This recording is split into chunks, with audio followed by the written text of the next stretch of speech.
I am Dr. Dhamdeep Dabade from EMCURE Medical Services, and we are at CSI Con 2022 Chennai venue.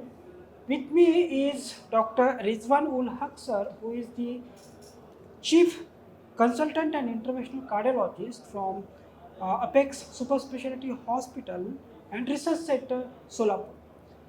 We would like to have his message to all of us about the diagnosis and evaluation of the heart failure patient. Sir, what's your message to the audience for this diagnostic evaluation part? Yes, in today's era where elderly age is becoming more and more common and the survival is going up to 60 plus, 70 plus even in India, in cities people are surviving 80 plus. The incidence and prevalence of heart failure has definitely increased. More and more we are having young patients with myocardial infarction, those who are presenting late to the hospital, those who are not accessible to the on-time treatment for hospital treatment, as a result of which we have a massive surge in number of patients with heart failure. Early diagnosis for heart failure, its appropriate management and preventive strategies should be well discussed between us. Coming to the first part of this, that is the diagnosis of heart failure. How do we diagnose heart failure? We all know that Framingham heart failure criteria have been laid down. Most of us have studied in our MBBS, MD and DM days. Those criteria are gold standard. By and large, these patients tend to have dyspnea, pedal edema, nocturnal dyspnea, paroxysmal nocturnal dyspnea, and breathlessness on exertion with rise in weight. And on examination, you tend to see raise in GVP, hepatojugular reflux, tender hepatomegaly, pitting type of pedal edema, and with the crepitations in the lung bases. These are the typical symptoms and signs of heart failure. Most of these patients are known for having heart disease since quite some time, and they are on some medications. There will be a cause which has precipitated in them to cause this type of heart failure, to precipitate this type of heart failure, as a result of which they may present to you in your emergency rooms. Or sometimes the patients are in the previous, they had an acute MI and low ejection fraction. They are the patients with silent features of heart failure, and they may tend to present to you in your OPD. Whenever you examine them, look for the S3 gallop, look for tachycardia, look for rise in JVP, look for hepatojugular reflex, look for pedal edema, look for crepitations. These are very good clinical signs in diagnosing these type of patients. If you need certain investigation to back up your diagnosis, the most common diagnostic test which we perform today in our OPD clinics is the NT-proBNP level. A level more than 800 nanogram per deciliter is considered to be a diagnostic. The higher the level, it also tells about the prognosis of patient.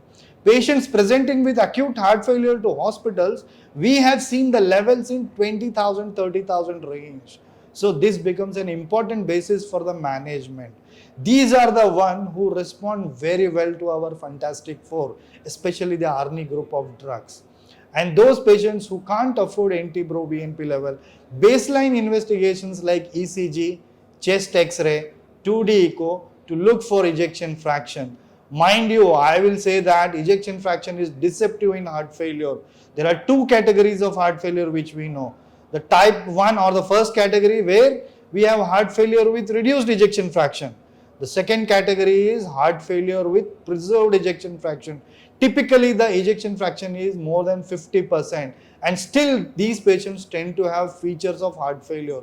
You may be clinically scratching your head that this is a patient of heart failure, but echo is normal, but the ECG is normal. If you see these patients, they have the comorbidities like obesity, diabetes, hypertension, obstructive sleep apnea, insomnia. So many such risk factors will be there. Hyperuricemia, dyslipidemia, they are coexisting with these patients who tend to have HFpEF. Today we all know that the prognosis of HFpEF and HFrEF over a period of 5 years is almost same. They are also as dangerous as HFrEF people. HFrEF people are more symptomatic. HFpEF people tend to tolerate well and tend to get deceived by examinations.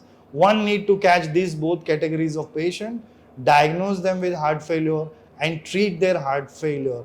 Before starting your treatment, go through with the past history of patient, do a proper examination, get appropriate investigation, check the previous medication chart. I told you at the beginning, these patients are elderly patients. Most of them will have osteoarthritis. Most of them will be taking non-steroid anti-inflammatory drug which they may hide from you, or they may be on steroids. These are the two drugs which will hamper your management of heart failure. No doubt you are giving the best and best of treatment like the Fantastic Four, but the response may be suboptimal, less than optimal, or patient may tend to be present in refractory type of heart failures.